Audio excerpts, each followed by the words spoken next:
The horror and sadness that the Russian-Ukraine war has brought is no news to anyone. A war that has claimed over 7,000 lives in less than a year is no ordinary war. The amount of help that Ukraine has received cannot be exaggerated, most especially from the USA. This has posed a lot of questions in the mind of war experts and onlookers. The most threatening of these questions is, what if USA intervenes fully and they go into war against Russia? In today's video, we're going to try our best to answer this question. What might make USA go into World War III with Russia? What are their strengths, military capacity? Who is more likely to win? Wait till the end of this video to find the answer to these questions. Let's go! The world is aware that the United States and Russia do not get along. Every century, it invariably occurs that these two countries are within inches from clashing. Let's compare the military might of each of the headings below. The year was 1991, sometimes referred to as the Cold War year. The teams at the time were red and blue, but ever since, both nations have only been concerned with enhancing their advantages. Take a look at how the administrations of Putin and Biden compare. With a geographical size of 9,857,306, the US is a nation in North America. Land boundaries 12,002 kilometers and coastline 9,924 kilometers. Washington is the name of the US capital. There are 331,449,281 people living there. The United States is a signatory to the North Atlantic Treaty and one of the initial 12 nations to do so in 1949. The majority of the weaponry used by the US military is made domestically by the defense industry, which is able to design, develop, maintain, and produce a wide range of weapon systems.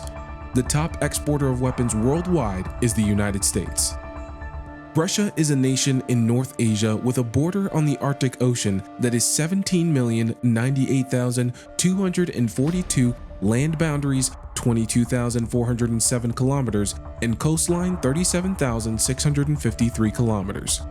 Moscow serves as Russia's capital. There are 146,171,015 people living there. Russia attacked Ukraine on February 24, 2022, sending in an estimated 150,000 troops. In the Collective Security Treaty Organization, Russia is the most important participant. The military of the Russian Federation is furnished with equipment made in Russia. Russia has the greatest inventory of nuclear weapons and is the second largest supplier of military equipment in the world. Ukraine and Russia have recently been at war. Despite the warning from NATO and allies, Russia attacked Ukraine. Understanding NATO is crucial in this. The North Atlantic Alliance is another name for NATO, the North Atlantic Treaty Organization.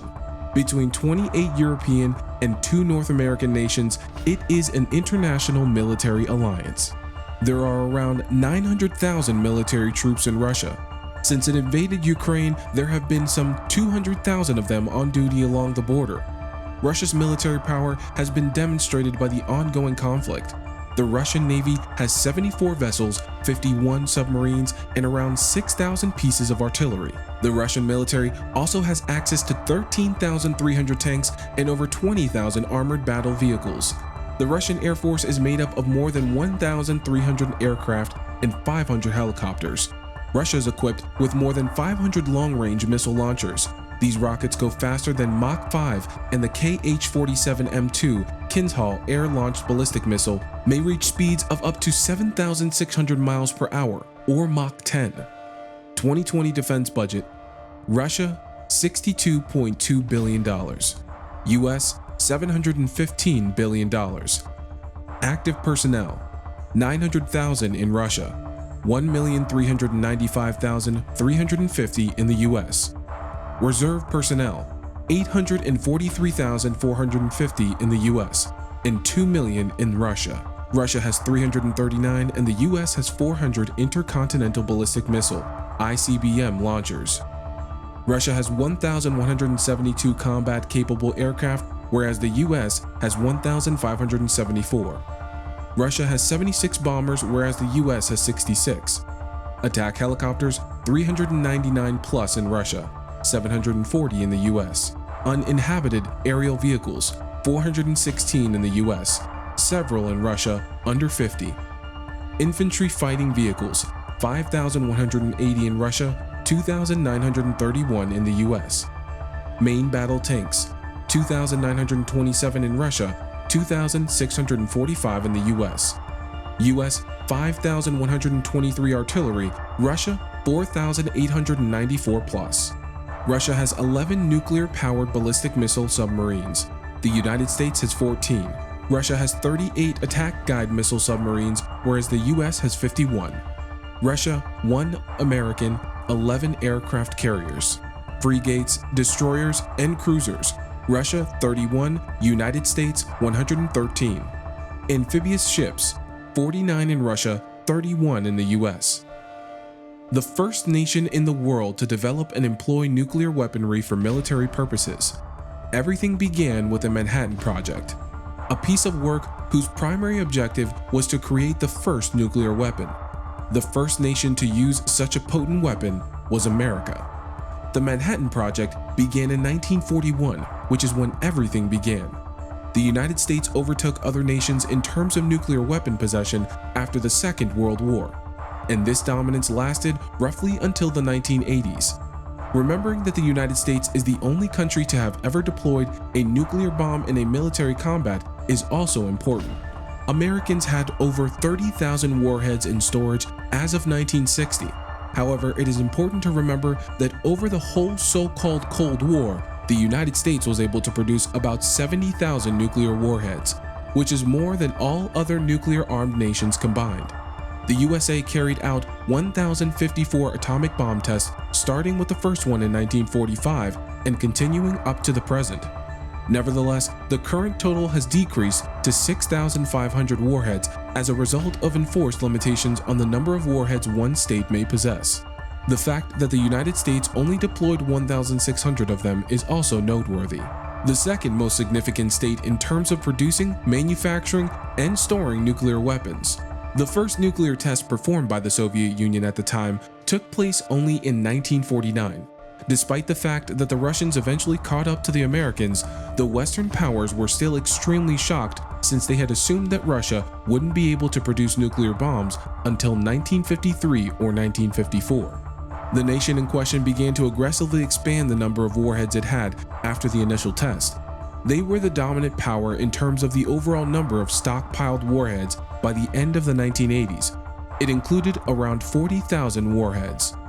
Russians currently stockpile a total of 6,490 warheads, which is barely more than the USA, on par with American storage. In terms of deployed warheads, the amount is the same as it was for Americans, or 1,600 deployed warheads. Russia is the second most significant country in terms of nuclear weapon development, having performed over 700 nuclear tests, which is something we should keep in mind. The largest bomb ever made, however, was a creation of the Soviet Union. Its explosive output was 50 megatons of TNT, and it was known as the Tsar bomb. Military service, USA. No conscription, maximum enlistment age of 42 Army, 27 Air Force, 34 Navy, and 28 Marines. Service obligation of 8 years, including 2 to 5 years of active duty Army, 2 to 4 years of active duty Navy, 4 to 6 years of active duty Air Force Marines. DoD is eliminating restrictions barring women from assignments in units smaller than brigades or close to combat units. Russia. Males must register for the draft at the age of 17 and must serve for 1 year. Conscripts cannot be sent into combat zones until they have completed 6 months of training. Non-officers must serve in the reserves until the age of 50. Cadets are enrolled in military schools starting at the age of 16 and are considered members of the armed forces. Who would win in a war between the US and Russia?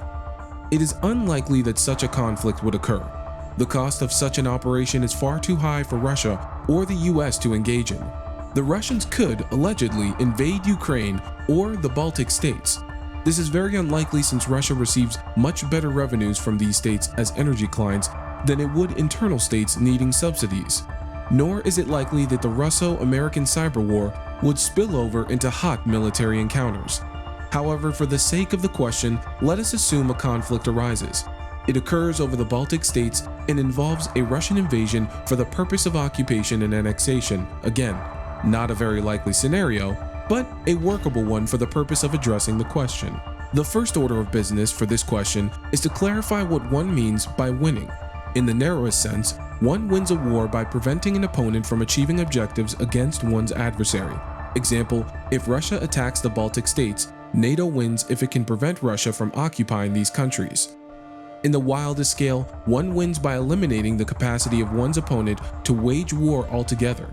In a nuclear war, NATO wins if it can neutralize Russia's ability to wage war while maintaining adequate warfighting abilities of its own.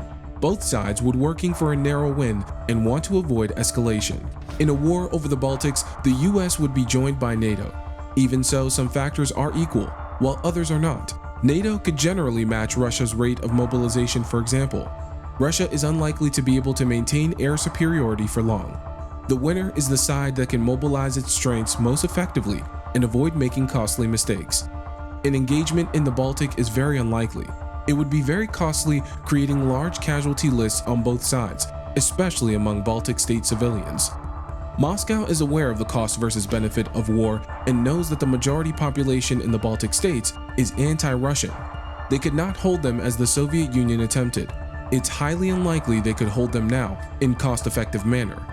Russia is also aware that the US and NATO are too strategically nuanced than to badly violate Russia's borders with a military invasion. But should such a conflict over the Baltic states arise, the US-NATO superiority in equipment, quality, quantity, personnel training, and international political support, the ultimate victory would likely, in the long run, go to the US-NATO. Now, we have come to the end of today's video. Who do you think would win this great battle? Do you think Russia has what it takes to defeat the USA? Is this scenario even possible? Share your thoughts with us in the comments section. Please subscribe to get more mind-blowing videos like this one. Tap the bell icon to get notifications whenever we post another. Thanks!